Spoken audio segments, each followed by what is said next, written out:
Efirdə marşdır. Aynısı ölkəmizin müdafiəçilərinin efir vaxtı başlayır. Bu dəfə cəbhənin ən uzqar nöqtəsindən sizə danışıb göstərəcəyik. Eləcə də son hərbi yenilikləri çatdıracaq və Azərbaycan silahının gücünü nümayiş etdirəcəyik. Amma göstərəcəklərimiz təkcə bunlar deyil. Anonsumuzu izləyib. Əsas süjetimizdə yüksəkliklərdən, dağlıq ərazidən keçən cəbhə xəttindəki son vəziyyətdən danışıb göstərəcəyik. Biləcəksiniz ki, səngərdəki əskərlərimizin ruh yüksəkliyi, təminatı hansı səviyyədədir? Ermənistanın Rusiya ilə birgə təlimlərinə hansı qüvvələr cəlb olundu? İran ballistik raketlərinin saxlanc yerlərini niyə nümayiş etdirir? Bu suallara cavab və həftənin hərbi yenilikləri hər bir xəbərdə. Yalquzağımız tək deyil. İstiqlalı qoruyan istiqlalımız, zəfərə, inamımız düşmənin başında çaxacaq. Şimşəyimiz var. Azərbaycan silahı, arsenalda, Rahib Qəriblə marş davam edir. Cəbhədə vəziyyət tez-tez dəyişir.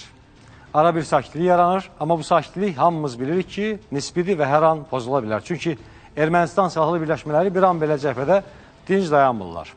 Amma son vaxtlar ordumuz da Ermənistan silahlı birləşmələrinin müxtəlif diversiya əməliyyatlarına qarşı çox ciddi tədbirlər görür və vaxtından əvvəl onlar ordumuzun gücünü görürlər. Elə yaxınlarda Ermənistan silahlı birləşmələrinin ordumuzun mövqelərinə qarşı hazırladığı ciddi bir əməliyyatın qarşısı tez bir şəkildə ordumuz tərəfindən qeydə alındı və qabaqlayıcı tədbirlər həyata keçirilərək Ermənistan silahlı birləşmələrinin həmin qüvvələrinə ciddi zərbələr endirildi.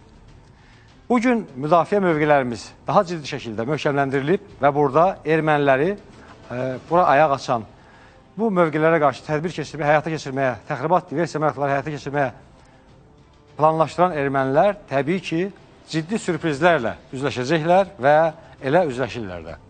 Biz cəbhənin bu dəfə daha ucqar bir nöqtəsini seçdik. Ona görə ki, bu ucqar nöqtədə xidmət edənlərin müdafiə qurğuları daha maraqlı, müdafiə mövqeləri daha ciddi və əhəmiyyətlidir. Çünki bir yüksəklikdə mövqe tutan ordumuzun bölmələri burada böyük bir əraziyə nəzarət edirlər və göz önündə Azərbaycanın işğalda olan əraziləri, bu ərazilərdə ermənilərin davranışlarını, hərəkətlərini izləyirlər.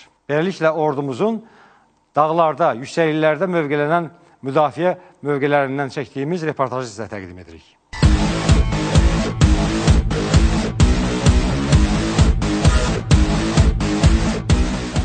Ordumuzun ruh yüksəkliyini görüb izləmək üçün məncə dəniz səviyyəsindən 3600 metr yüksəklikdə dayanan zabit və əskərlərimizin səviyyəsinə yüksəlmək bəs edər. Təzyiqin yüksəldiyi, qan dövranının, ümumiyyətlə bütün həyati vacib orqanların fəaliyyətinin dəyişdiyi bu yerlərdə adamın əhvalı da birdən-birə dəyişir. Rahat yaşayışımız, təhlükəsizliyimiz üçün bütün rahatlıqları unudaraq keşikdə dayanan əskərlərimizi ruh yüksəkliyində gördükcə yol yorğunluğumuz bir anda keçir, rahat nəfəs alırıq.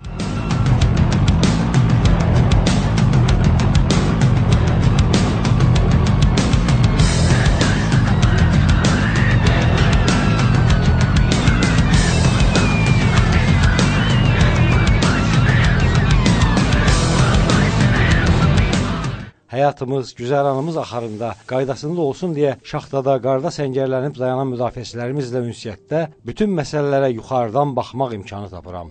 Bu dəfə yol yoldaşım və təəssüratlarıma ortaq olan jurnalist dostum Qalib Rəhimlinin müşahidələri, yaşantıları əskərlərimizlə görüşün sevincinin mənzərəsini daha aydın canlandırır.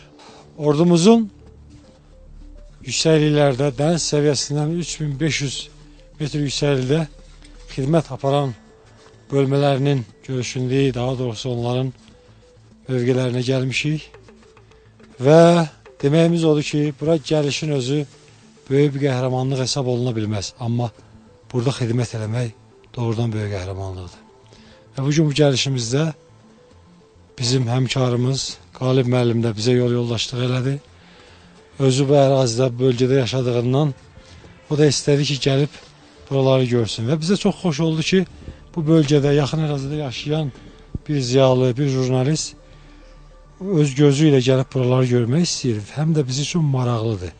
Necə gördün? Təəssürat nədir? Bizim öz təəssüratlarımız olur. Biz mütəmadi ardıcıl özünüz bilirsiniz, oluruq. Amma sizin təəssüratlarınız da bizi üçün də maraqlıdır. Necə gördün? Siz... Bax, bu səviyyədə, dəniz səviyyəsindən yüksəkdə, belə deyək də, burada qartal, qırğı səsi deyək də belə, qartal səsindən başqa bir səs eşitmirlər. Ancaq bir-birinə ünsiyyətlərlər. Yəni buna öyrəşmək, bu yerdə tab gətirib dayanmaq, xidmət aparmaq hər oğlunun işidir. Siz mənim bu yaşımda bu şəraiti yaratmaqla mənə böyük bir stimul verdiniz, güc verdiniz, qüvvət verdiniz.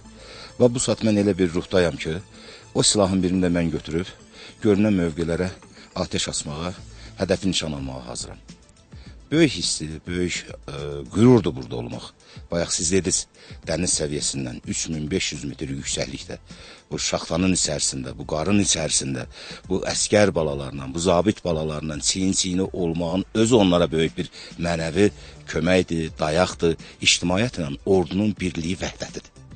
Bugün mən ötən illərlə müqayisədə bir fikir səsləndirmək istəyirəm. Bugün deyək ki, bizim nazirimiz artıq kabinet şəraitindən idarə eləmir ordunu. O səngərdədir. O əskərlə çiyin-çiyinədir.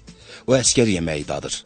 O əskərin uğurlarını, əskərin problemlərini, əskərin çətinliklərini duyur, yaşayır və təbii ki, bu da hər bir əskər üçün böyük qürurdur ki, onun generalı onunla çiyin-çiyinədir. Böyük qətiyyət görürəm orduda.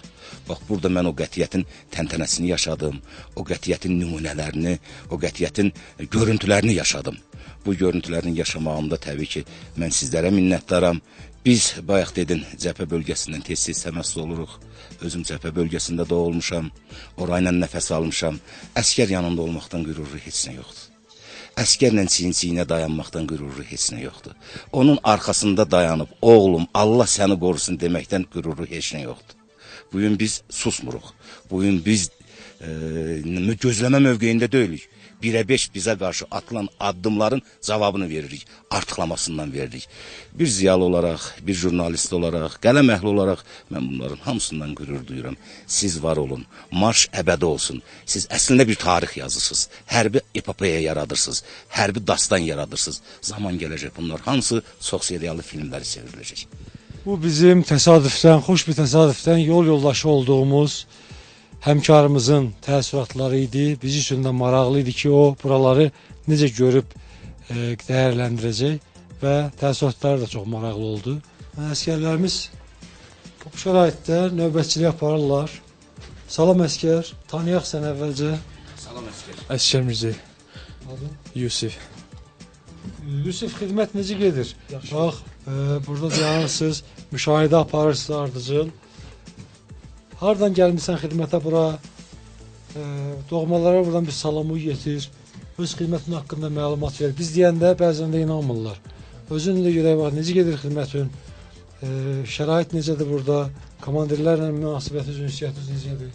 Yaxşıdır, hamısına. Komandirlərimiz qardaş kimidir bizə burada. Mehriban davranırlar. Yeməyimizdir, içməyimizdir, hamısı qat-qat, hamısı qaydasındadır. Uğurlar sənə. Əskərimiz gördüyünüz kimi döyüş növbəsi yapar və danışığından, görkəmindən də hiss eləmiyorlar ki, o əskər burada qətiyyən sıxıntı içində deyil, öz xidmətini bilir, dərk edir. Mən deyim ki, bu yerlərin də havasına da tam öyrəşirlər. Onu bu nümunədə deyə bilərəm ki, baxın, görürsünüz, mən çox təngə nəfəs danışıram. Çünki yüksəkliyə qalxmışıq və bura alışmaq asan deyil. Amma bu əskərlər bir müddət keçib artıq tam buranın havasına da, mühitə də tam alışıblar, öyrəşiblər və komandirlər də çalışır ki, bu mühitdə, bu dağ şəraitində onların heç bir çətinliyi olmasın, xidmətləri qaydasında olsun və buradakı mövqelərimiz də həmişə möhkəm və düşmənə layiqli cavab verən müdafiə mövqeləri olsun.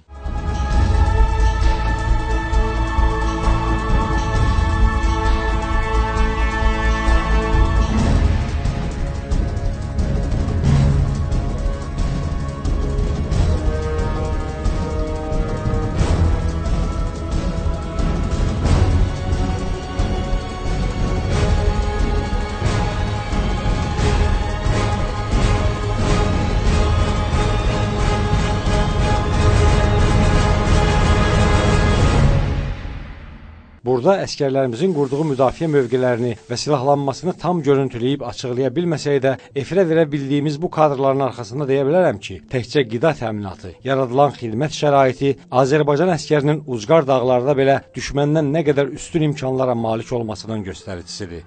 Elə bizi qarşılamağa gələn əskərin rənginə, ruhuna, onun geyiminə, keçiminə baxanda görürsən ki, kifayət qədər yüksəklikdə olmasına baxmayaraq, onda səliqə səhman var. Onun sirindən, sifətindən gül damır. Onun parlaq siması var. Bu sima təbii ki, ona yaradılan yataq şəraitindən gedir. Onun qidalanmasından baş verir. Onun təmizliyindən, hamam şəraitindən baş verir. Yəni bunlar çox təbii bir haldır.